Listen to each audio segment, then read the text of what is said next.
Ce week-end, l'un des hommes les plus riches du monde, Jeff Bezos, le patron d'Amazon, va épouser sa fiancée, la journaliste Lauren Sanchez, avec des centaines d'invités triés sur le volet. On parle par exemple de Leonardo DiCaprio.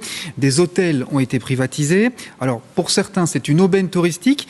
Pour d'autres, et je cite, c'est un étalage pornographique de richesse. Je cite, évidemment.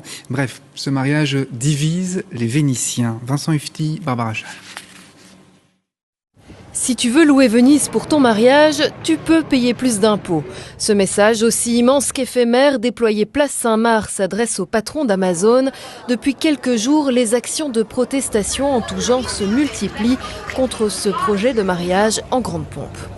Jeff Bezos est l'emblème d'une forte injustice sociale.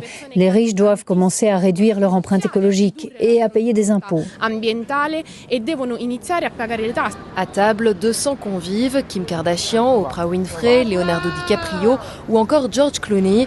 Des invités triés sur le volet qui convergent vers la ville en jet et yacht privés, de quoi crisper un peu plus les opposants. Nous n'avons pas besoin de l'argent d'un super riche pour notre ville. Nous avons besoin d'un système économique sain et équitable. Face à la levée de boucliers, Jeff Bezos et sa fiancée, la journaliste Lauren Sanchez, ont dû revoir leur rêve de grandeur à la baisse. Le mariage ne se fera finalement pas en plein centre-ville, mais dans un lieu plus excentré. La plupart des Vénitiens restent malgré tout dubitatifs. Ce n'est pas une bonne chose. Comme d'habitude, seuls ceux qui ont de l'argent peuvent le faire. Venise est devenue une propriété touristique et nous devons nous adapter. Nous qui sommes nés ici.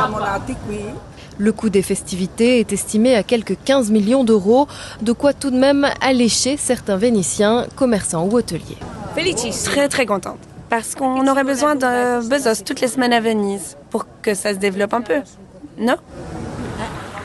Les autorités locales ont promis qu'il n'y aurait aucun impact sur le centre historique, ni privatisation, ni fermeture d'espaces publics, et que les quelques 100 000 touristes qui logent dans la Sérénissime pourront profiter de leur séjour en toute quiétude.